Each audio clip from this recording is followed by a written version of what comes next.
कौन कहे आज जो यात्रा केशर आज प्रथम ओपनिंग है दर्शक भल पाइबा आम नौ भ्यू बहुत भल पाइबा रही कौन से दर्शक मान कौन कह प्रथमे तो मो ओडिशार प्रत्येक अगणित दर्शक मान मोर नमस्कार। जय श्री जगन्नाथ। आमे आज आज प्रथम मंचस्थ कलु रूपाली यात्रा कमिटी ये जो रंगमंच बंधाई आम चौकीदार आज शुभ मुक्ति लाभ कला। अवश्य आमे जेहेतु उद्घाटन उत्सव थिला उद्घाटन उत्सव आम 1:30 बेले नाटक आरंभ कलु। ये जस्ट एबे सरिला ए नाटकर कहानी एवं निर्देशना जहाँ जहाँ शारदा सार देखी तार आम बोधे 25 रु 30% आहरी आमको 20 रु 25% आहरी आगु को बढ़िबार अच्छे। तेणु आमर दीर्घ दिन अभ्यास आज प्रथम थर तेणु दर्शक आशीर्वाद रु आमे नौ झुंटी कौला छुआटा झुंटी पड़े उठे तापरे दौड़े एमती आम बर्तमान दौड़ा शिखिनु किंतु एतिक दर्शक आज भल पाइबा मिली। तेणु ए नाटक मु आशा रखी नाटक निश्चय प्रत्येक वर्गर दर्शक मान मन को छुईब आउ खास करके समाज को शिक्षा देला भलिया एक शिक्षण जिनिस एथरे रही दर्शक आपको मंच सामना को आसिले निश्चय जापर बर्तमान तो आमर आपण मान जरिया जहाँ सब देखुं तार झलक सेटा किंतु नाटकर कहानी नाटकर संलाप एवं शब्द आम सब मार्जित हिसाब से आमर जाइए नाटकर जो चरित्र माने जो कलाकार माने जो चरित्र मध्य अभिनय कर प्राणपणे चेष्टा कर सारंकर डायरेक्शन को उठाइवाई। तेणु मुझे कहबी आपण मानकर आशीर्वाद थिले आमे आगु को आउरी भल भल एमितिका यही नाटक को आमे आउ टिके आगु को आगे नहीं पारिबु। तब एते व्यतीत आमर आउरी 2 खंड नाटक अच्छी जेकि मुखाग्नि से भी सुंदर कंटेंट और समाज को शिक्षा देला भलिया से भी गोटे स्टोरी अच्छी आमर से कहानी आमे एठी मंचस्थ करिबु। तापर अच्छी नुआ प्रेमिका एवं ता सहित आउरी गोटे मते फील्ड रे आमे आ गोटे आखड़ा आरंभ करिबु शिखिबु। तेणु से आमको धैर्यर सहित काम करिया पड़िबो आमर दर्शक देवतांकर आशीर्वाद रु आमे जोशर सहित काम करने चेष्टा करुछु और निश्चय आम दर्शक को केबे भी मन उणा करूनी निश्चय मनोरंजन खोराक जोगेवा सहित समाज को शिक्षा जिनस निश्चय देखो नाटक माध्यम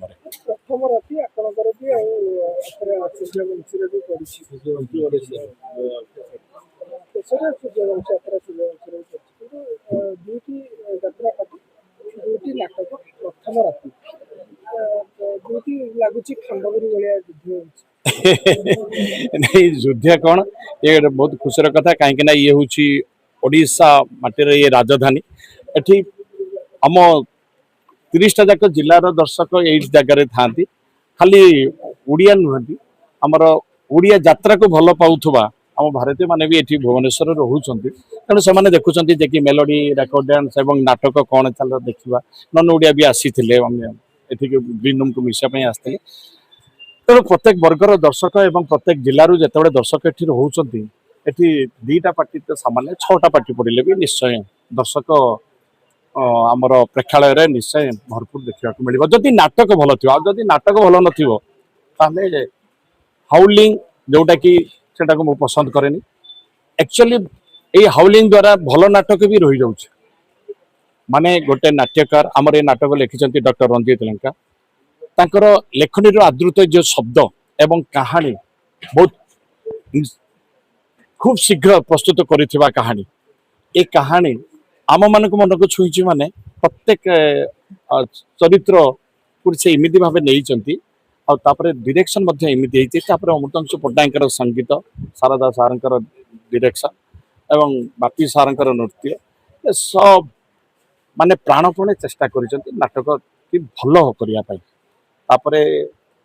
आमर चेष्टा आम माध्यम नाटक केमी दर्शक पाखे पहुँचब आम आहरी चेष्टा करूँ यही नाटक को आज देखिले आउ जदि पुणी मसे पर देखिए निश्चय आउ टे अलग कौन देखा मिल भाई एबे चर्चा होची भाइराल कलाकार को लेके क्रेज बढ़ुची भाइराल कलाकार मतलब आपन कोन भाबुछंती ମୁଁ ତ ସେଗୁଡା କିଛି ଜାଣିନି। ଭାଇରାଲ ମାନେ ସୋସିଆଲ ମିଡିଆରେ ଭାଇରାଲ, ସୋସିଆଲ ମିଡିଆରେ ଭାଇରାଲ ନାହିଁ, ତାଙ୍କର ନିଶ୍ଚୟ କିଛିଟା ଟ୍ୟାଲେଣ୍ଟ ଥିବ, ନଚେତ୍ ଭାଇରାଲ କେମିତି ହୁଏ। ଗୋଟେ ଯଦି ଆମେ କଣ୍ଟେଣ୍ଟ ଏମିତି ଆମର ୟୁଟ୍ୟୁବ ମାଧ୍ୟମରେ ଯଦି ଆମେ ତାକୁ ଅପଲୋଡ କରିବା, ତାହେଲେ ଯଦି କଣ୍ଟେଣ୍ଟ ଭଲ ନ ଲାଗିବ ତାହେଲେ ଭାଇରାଲ କେମିତି ହବ? କଣ୍ଟେଣ୍ଟ ଭଲ ଥିବ, ନୂଆ ନୂଆ ଲାଗୁଥିବ, ତେଣୁ ଭାଇରାଲ ହଉଛି। ଭାଇରାଲ ମାନେ ଲୋକଙ୍କର ଦର୍ଶକଙ୍କର ଗୋଟେ ଦେଖିବାର ଆକାଂକ୍ଷା ରହୁଛି। ତେଣୁ କିନ୍ତୁ ମୁଁ ଏତିକି କହିବି, ଯଦି ଯାତ୍ରା ଜଗତକୁ ବଞ୍ଚେଇବାର ଅଛି ତାହେଲେ ଭଲ କାହାଣୀ, ଆଉ କାହାଣୀ ମଧ୍ୟରେ ଚରିତ୍ର, ପ୍ରତ୍ୟେକ କଳାକାର ଚରିତ୍ର ମଧ୍ୟରେ ହିଁ ଅଭିନୟ କରିବା ଉଚିତ। ଦେଲେ ଆଗକୁ ଆଗକୁ ଇଏ ଚିରସ୍ଥାୟୀ ରହିବ, ଆଉ ଏମିତି ଭାଇରାଲ ଏ କ୍ଷଣସ୍ଥାୟୀ ନୁହେଁ। ବାକିପଣ୍ଡା ବି ଭାଇରାଲ, ଆମେ ଦେଖିଛୁ ସୋସିଆଲ ମିଡ଼ିଆରେ ବାକିପଣ୍ଡା ବହୁତ ସମୟରେ ଆସନ୍ତି। କିନ୍ତୁ ଭାଇରାଲ ହିସାବରେ ଭାଇରାଲ ଶବ୍ଦକୁ ଆପଣ କେମିତି ଦେଖନ୍ତି? ଭାଇରାଲ ଶବ୍ଦ ପୁନର୍ବାର କହିଲି, କଣ୍ଟେଣ୍ଟ ଯଦି ଭଲ ଥିବ, ବାପି ପଣ୍ଡା ଭାଇରାଲ ହୁଅନ୍ତି କଣ ପାଇଁ ଭାଇରାଲ ହୁଅ ମୁଁ ଜାଣିନି, ବୋଧେ ସତ କଥାଟା କହିଥାଏ ହଁ, ଦେଇକି ସେଇଥିପାଇଁ ସେଟା ସମସ୍ତେ ଶୁଣିବା ପାଇଁ ଅନ୍ୟ ଜଣଙ୍କ ପାଖକୁ ସେୟାର କରିଥାନ୍ତି। ସେୟାର ମିନ୍ସ ଭାଇରାଲ, ସେଇଟା କୁହାଯାଏ। ଭାଇରାଲ ଏଇଟାକୁ ମୁଁ ବୁଝେ, ଏକରୁ ଅନେକ ଯେତେବେଳେ ସେୟାର କରିଦିଅନ୍ତି ସେଇଟା ହେଇଗଲା ଭାଇରାଲ। ଭାଇରାଲକୁ ନେଇକି ପଇସା ବି ବଢେ, ଅଭିମାନଙ୍କର ଭାଇରାଲକୁ ନେଇକି ପଇସା ବଢେ। ନାଇଁ ନାଇଁ ନାଇଁ ନାଇଁ ନାଇଁ ନାଇଁ ନାଇଁ, ସେ କଥା ନୁହେଁ। ମୁଁ ନାଟକ ମାଧ୍ୟମରେ ଭାଇରାଲ ହେଇନି ଭାଇ। ମୁଁ ମୋ ଗୁରୁଙ୍କର ଆଦେଶ ଏବଂ ଗୁରୁଙ୍କର ନିର୍ଦ୍ଦେଶନା, ଗୁରୁଙ୍କର ପ୍ରେରଣା ମତେ ଯୋଗେଇଛି। ମୁଁ ଭଲ କଳାକାରଟେ ହେବା ପାଇଁ ଚେଷ୍ଟା କରିବି, ଷ୍ଟାର ହୁଏ କି ନ ହୁଏ, ଭଲ କଳାକାରଟେ ହେବା ପାଇଁ। ଚୌକିଦାର ନାଟକରେ ଆପଣ ଗୋଟେ ଜୋତା ମାଳ ପିନ୍ଧୁଛନ୍ତି ଆଉ ମାଡ଼ ବି ଖାଉଛନ୍ତି, ଏଇଟା ଗୋଟେ ଦର୍ଶକଙ୍କ ପାଖରେ ଚର୍ଚ୍ଚାର କେନ୍ଦ୍ରବିନ୍ଦୁ ହେଇଯାଇଛି। ଆଜ୍ଞା, କଣ କହିବା ଏଥିରେ? କାହାଣୀ ପିନ୍ଧେଇଛି ମତେ ଜୋତାମାଳ। ଏ ଶେଷରେ ଯୋଉମାନେ ଜୋତାମାଳ ପିନ୍ଧେଇଥିଲେ କିମ୍ବା ଚୋର ବୋଲି ଆଖ୍ୟା ଦେଇଥିଲେ, ସେମାନଙ୍କ ପରିସ୍ଥିତି କଣ ହେଲା ସେଟା ନାଟକର ପରିସମାପ୍ତିରେ ସେଟା ଜଣା ପଡିଲା। ତେଣୁ ଏ କାହାଣୀ ମାଧ୍ୟମରେ ମତେ ଜୋତାମାଳ ପିନ୍ଧାଇଥିଲା, ବାପି ପଣ୍ଡାକୁ ପିନ୍ଧା ହେଇନଥିଲା, ଚରିତ୍ରକୁ ପିନ୍ଧା ହେଇଥିଲା। ନାଇଁ, ସମସ୍ତେ କହୁଛନ୍ତି ବାପି ଭାଇ ଗୋଟେ ବଢିଆ ଅଭିନୟ କରୁଛନ୍ତି, ଜୋତା ମାଳ ପିନ୍ଧିକି ଅଭିନୟ କରୁଛନ୍ତି, ଯୋଉଟା କି ଦର୍ଶକ ମାନେ ରିଭ୍ୟୁ ଦେଇକି ଯାଉଛନ୍ତି। କ୍ଷମା କରିବେ, ମୁଁ ଜାଣିନି ମୁଁ ଭଲ ଅଭିନୟ କରିଛି କି ନାହିଁ, କିନ୍ତୁ ମୁଁ ଆହୁରି ଭଲ କରିବା ପାଇଁ ଚେଷ୍ଟା କରିବି, ଚରିତ୍ର ମଧ୍ୟରେ ବୁଡ଼ିବା ପାଇଁ ଚେଷ୍ଟା କରିବି। କେମିତି କ'ଣ ଆଗକୁ ଆହୁରି ବଢ଼ି ହେବ, ଆଉ ଟିକେ ଭଲ ଇଏ କରିହେବ, କାହିଁକିନା ଆଜି କମ୍ପୋଜିସନ, ଡାଇଲଗ ଏବଂ ମଡୁଲେସନ, ମ୍ୟୁଜିକ୍, ୟାକୁ ସବୁ ଧ୍ୟାନରେ ରଖିକି ଆମେ କାମ କରିବା ପାଇଁ ପଡ଼ିଲା। ଦେଖେ ତାପରେ ଦର୍ଶକଙ୍କର ଯୋଉ କରତାଳି ଆସୁଥାଏ, ସେତେବେଳେ ଆମ ବଡିର ଜୋଶ ଆସୁଥାଏ। ତେଣୁ କ'ଣ କରିଛେ ଆମେ ବର୍ତ୍ତମାନ ସୁଦ୍ଧା ଆମେ ଜାଣିନେ, କିନ୍ତୁ ଆମେ ଯାହା ସାର୍ ଶିଖେଇଛନ୍ତି ସେଥିରୁ ଆମେ 20% ବି କରିନାହୁଁ। ରାଜବୀର ଆସିଛନ୍ତି ଏ ବର୍ଷ 26-27ରେ, ଆଖଡ଼ା ଯାଇଛି, କେମିତି କ'ଣ ରହିଛି ଅନୁଭୂତି, କେମିତି ରହିଛି ରାଜବୀର କେମିତି ଆକ୍ଟିଂ କରୁଛନ୍ତି? ରାଜବୀର ଜଣେ କଳାକାର, ଯେ ଅଭିନୟ କରିବେ, ସମସ୍ତେ ଅଭିନୟ କରିବା ପାଇଁ ଆସନ୍ତି, ସେ ବି ଅଭିନୟ କରୁଛି, ଆମ ଟିମରେ ସାମିଲ ହେଇଛି, ଅଭିନୟ କରିବ। ବାକିପଣ୍ଡା ସବୁବେଳେ କଳାକାର ମାନଙ୍କୁ ସପୋର୍ଟ କରୁଛନ୍ତି। ମୁଁ ତ ସମସ୍ତଙ୍କୁ ସପୋର୍ଟ କରେ, କେବଳ ଯୋଉମାନେ ନକାରାତ୍ମକ ମନୋଭାବ ନେଇଥାନ୍ତି ମୋ ମନରେ ଟିକେ କ୍ଷୁବ୍ଧ ଥାଏ, ବଟ୍ ସକାରାତ୍ମକ ମନୋଭାବ ନେଇ ଯଦି ଆମେ ଆଗକୁ ମାଡୁଛେ ଏବଂ ଲୋକଙ୍କର ମନୋରଞ୍ଜନ ପାଇଁ ଆମେ ଯଦି ସାଧନା କରୁଛେ, ନିଷ୍ଠାର ସହିତ, ଏକାଗ୍ରତାର ସହିତ ଏବଂ ଧୈର୍ଯ୍ୟର ସହିତ ଆମେ ଯଦି କାମ କରିବା, ନିଶ୍ଚୟ ଆଗକୁ ସଫଳତାର ଚାବିକାଠି ଆମ ନିଜ ହାତରେ। ଆଉ ଯଦି ଆମେ ସାଧନା ନ କରିବା, ମନରେ ଏକାଗ୍ରତା ରହିବନି, ଅଧୈର୍ଯ୍ୟ ହେଇଯିବା, ଧୈର୍ଯ୍ୟହରା ହେଇଯିବା, ତେଣୁ ସେମିତି ହେଲେ ଆଗକୁ ବଢିପାରିବାନି ଏବଂ ସଫଳତା ଆଗେ ଆଗେ ନ ଯାଇ ସେ ପଛରେ ଥିବ, ଆମେ କିନ୍ତୁ ମନକୁ ମନ ଆଗେ ଆଗେ ଦୌଡୁଥିବା। ଏବେ ବଲିଉଡ ଷ୍ଟାର ପୁନୀତ ସାର୍ ବି ଆସିଲେଣି ଯାତ୍ରା ଇଣ୍ଡଷ୍ଟ୍ରିକୁ। ଭଲ କଥା, ଯାତ୍ରା ମଞ୍ଚ ଗୋଟେ ସେଇଆ ଦେଇକି ଓଡ଼ିଶାରେ ଏ ଗୋଟେ ନମ୍ବର 1 ମନୋରଞ୍ଜନ ମାଧ୍ୟମ। ଆମେ ପ୍ରତ୍ୟେକ ଅଳିଗଳି କନ୍ଦିରେ ଆମର ସାହିତ୍ୟ, ଭାଷା ଏବଂ ସଂସ୍କୃତିକୁ ନେଇକି ଆମେ ପ୍ରଚାର ପ୍ରସାର କରୁଛେ ଆମ ନାଟକୀୟ କାହାଣୀ ମାଧ୍ୟମରେ। ତେଣୁ ଅନ୍ୟମାନଙ୍କୁ ଭଲ ଲାଗୁଛି, ମଞ୍ଚକୁ ଆସୁଛନ୍ତି, ୱେଲକମ୍। ସମସ୍ତଙ୍କର ଗୋଟେ ଭୋକ ଥାଏ, କିନ୍ତୁ ଗୋଟେ କଳାକାରର ଗୋଟେ ଭୋକ ଥାଏ ଯେ ଗୋଟେ ଭଲ ଅଭିନୟ କରିବା, କାହା ସାଙ୍ଗରେ ଅଭିନୟ କରିବା, କିନ୍ତୁ ଗୋଟେ ଆଶା ଅଭିଳାଷ ରହିଥାଏ। ଆପଣଙ୍କର ଏମିତି କିଛି କ'ଣ ରହିଛି ଆଶା ଅଭିଳାଷ, ଯାହାକି ଆପଣ ଆଗକୁ କରିବାକୁ ଚାହିଁବେ ଯେ ମୁଁ ଏଇ ଚରିତ୍ର କରିବି, କି ଏଇ କଳାକାରଙ୍କ ସହିତ ଅଭିନୟ କରିବି, ଏମିତି ଗୋଟେ ଆଶା ଅଭିଳାଷ ରହିଛି? ମୋର ଆଶା ଥିଲା ବଲିଉଡ କଳାକାରଙ୍କ ସହିତ ଅଭିନୟ କରିବା ପାଇଁ। ଶକ୍ତି କପୁରଙ୍କ ସହିତ ଯେତେବେଳେ ଅଭିନୟ କରିଥିଲି, ମୋର ଆଶା ବାସ୍ ମୋର ସେଇଠି ପୂରଣ ହେଇଯାଇଛି। ତାପରେ ପ୍ରତିଟି କଳାକାର ହଉଛନ୍ତି ମୋର ସେଇ କଳାକାର, ସମସ୍ତଙ୍କ ପାଖରେ ମୁଁ ଛୋଟ କଳାକାର ହଉ, ବଡ଼ କଳାକାର ହଉ, ଯୋଉମାନେ ସିନିୟର ହୁଅନ୍ତୁ, ଜୁନିୟର ହୁଅନ୍ତୁ, ମୋ ସମସ୍ତଙ୍କ ପାଖରୁ ଶିଖିବାର ଅଛି, ମୁଁ ଏବେ ବି ଶିଖୁଛି। ଏବେ ନାଟକ ଚୋରି ହଉଛି, ତାକୁ ନେଇ କ'ଣ କରିବେ? ନାଟକ ଚୋରି ହଉଛି, କପି ବି ହଉଛି ତ।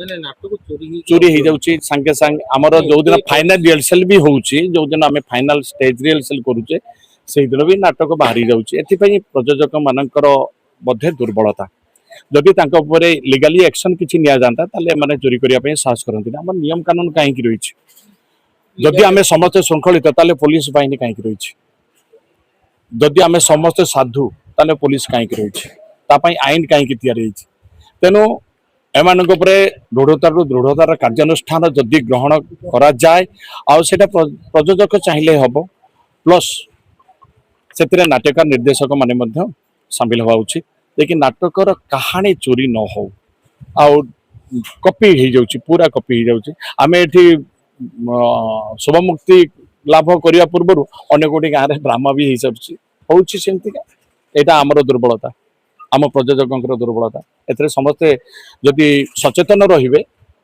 ତାହେଲେ ଚୋରି ହବନି ଆପଣଙ୍କ ଚ୍ୟାନେଲ ମାଧ୍ୟମରେ ମୁଁ କହିବି ଯେ କି ନୂଆ କାହାଣୀ ତିଆରି କରିବା ପାଇଁ ବହୁତ ପ୍ରଯୋଜକଙ୍କର ବହୁତ ଇନଭେଷ୍ଟମେଣ୍ଟ ହେଇଥାଏ ନାଟକ ଗୋଟେ ତିଆରି କରିବା ପାଇଁ ଗୋଟେ ବର୍ଷ ଲାଗିଥାଏ ଗୋଟେ କାହାଣୀ ଜଣେ କ୍ରିଏଟର ଯେତେବେଳେ କ୍ରିଏଟିଭ କରିବେ ସେମାନେ ତେଣୁ ବହୁତ ପ୍ରଚେଷ୍ଟା ପରେ ଏ ସଫଳତା ପାଇଥାନ୍ତି ତେଣୁ ସଫଳ ପାଇଥିବା ନାଟକ ଗୁଡାକୁ ସେ ଚୋରି କରୁଛନ୍ତି ତେଣୁ ନ କରିବାଟା ଭଲ ଆମେ ନୂଆ ରାଇଟର ନବା ଆମେ ଯୋଉମାନେ ଗାଁ ଗହଳିରେ ମୁଁ ଯେତେବେଳେ ଡ୍ରାମା କରୁଥିଲି ସେତେବେଳେ ଆମର ଡ୍ରାମା ଲେଖିବା ପାଇଁ କଣ ଯୋଉ ନାଟ୍ୟକାର ମାନେ ଥିଲେ ସେ ନାଟ୍ୟକାର ମାନେ ବର୍ତ୍ତମାନ ଯାତ୍ରାରେ କରୁଛନ୍ତି ତେଣୁ ସମସ୍ତେ ଚେଷ୍ଟା କରିବା ଉଚିତ କିଛି ନୂଆ ଦେଖେଇବା ଉଚିତ କିନ୍ତୁ ଚୋରି କରି ଅନ୍ୟମାନଙ୍କ ନାଁରେ ନିଜ ନାଁଟାକୁ ଲେଖିଦେବାଟା ମୁଁ ପସନ୍ଦ କରେନି ଆପଣ ବହୁତ ସିନିୟର କଳାକାରଙ୍କ ସାଙ୍ଗରେ କାମ କରୁଛନ୍ତି ବହୁତ ମାନେ ଆପଣ ବରିଷ୍ଠ କଳାକାର କହିଲେ ଅତ୍ୟୁକ୍ତି ହବନି ସେତେବେଳର ନାଟକ ଏବେକାର ନାଟକ ଭିତରେ କଣ ଫରକ ଦେଖୁଛନ୍ତି ନାଟକ ତ ନାଟକ ଆଉ ସେତେବେଳେ ଥିଲା ହଉଛି ଏତେ ଟେକ୍ନୋଲୋଜି ଡେଭଲପ ହେଇନଥିଲା ଆମର ଏଇ ଏଲଇଡି ଏଗୁଡା ସବୁ ନଥିଲା ମୁଁ ସେଟା ସବୁ ପସନ୍ଦ କରେନି ଆମେ ଯାହା କରିବା ଯାତ୍ରା ମଞ୍ଚ ଉପରେ ଯୋଉ ମଞ୍ଚ ବନ୍ଧା ହେଇଛି ମଞ୍ଚ ଉପରେ ଅଭିନୟ କରିକି ଦେଖେଇବା ଆମର ସେ ସୁଟିଂ ଫୁଟିଂ ଏଗୁଡା ସବୁ ମୁଁ ସେଗୁଡାକୁ ଲାଇକ୍ କରେନି ଆଉ ଗୋଟେ କଥା ରହିଲା ହଉଛି ସେତେବେଳର କାହାଣୀ ଆଉ ଏବିକାର କାହାଣୀ ସେତେବେଳର ନାଟ୍ୟକାର ଆଉ ଏବିକାର ନାଟ୍ୟକାର ତେଣୁ ଯୋଉ ନାଟ୍ୟକାର ଯାଏ ଯୋଉ କାହାଣୀ ଲେଖୁଥିଲେ ସେମାନେ ସେଇଆ ଏବେ ଯାହା ଲେଖୁଛନ୍ତି ଏଇଟା ନୂଆ ନୂଆ ଜିନିଷ ଏବେ ଆସୁଛି ତେଣୁ ନୂଆ ନୂଆ ଜିନିଷ ଦିଆଯାଉଛି ତେଣୁ ନିଶ୍ଚୟ ଦର୍ଶକଙ୍କୁ ଆଉ ଟିକେ ଭଲ ଲାଗିବ କିନ୍ତୁ ଆମେ ସେଇଟା ଖାଇଥିଲୁ ଭଲ ଲାଗିଥିଲା ଗୁଲଗୁଲାଟା ଭଲ ନଥିଲା ଏବେ କିନ୍ତୁ ରସଗୋଲା ଖାଇଲାକୁ ଭଲ ଲାଗୁନି ହୁଏତ ମୋତେ ଡାଇବେଟିସ୍ ତେଣୁ ମୋତେ ଭଲ ଲାଗୁନି କିନ୍ତୁ ନାଟକ ନାଟକ କାହାଣୀ କାହାଣୀ ସେ କାହାଣୀ ଆମେ ଦେଖି ସାରିଥିଲୁ ସେଟା ଭଲ ଲାଗିଥିଲା ଅବଶ୍ୟ ମଟନ ସେଠି ମୁଁ ଖାଇଥିଲି ସେ ଅମକି ହୋଟେଲରେ ମୋତେ ଭଲ ଲାଗିଥିଲା ଆଉ ଏବେ ଯୋଉ ମଟନ ଖାଇଲି ମୋତେ ଭଲ ଲାଗିଲା ରୋଷେଇର କଣ ପ୍ରୋବ୍ଲେମ ଥାଇପାରେ ଏବାରେ କିନ୍ତୁ ନାଟକ ନାଟ୍ୟକାର ମାନେ ଯୋଉ ଲେଖୁଛନ୍ତି ସେମାନେ ପ୍ରାଣପଣେ ଚେଷ୍ଟା କରିକି ଲେଖୁଛନ୍ତି ଧନ୍ୟବାଦ ଧନ୍ୟବାଦ ନମସ୍କାର ଜୟ ଜଗନ୍ନାଥ।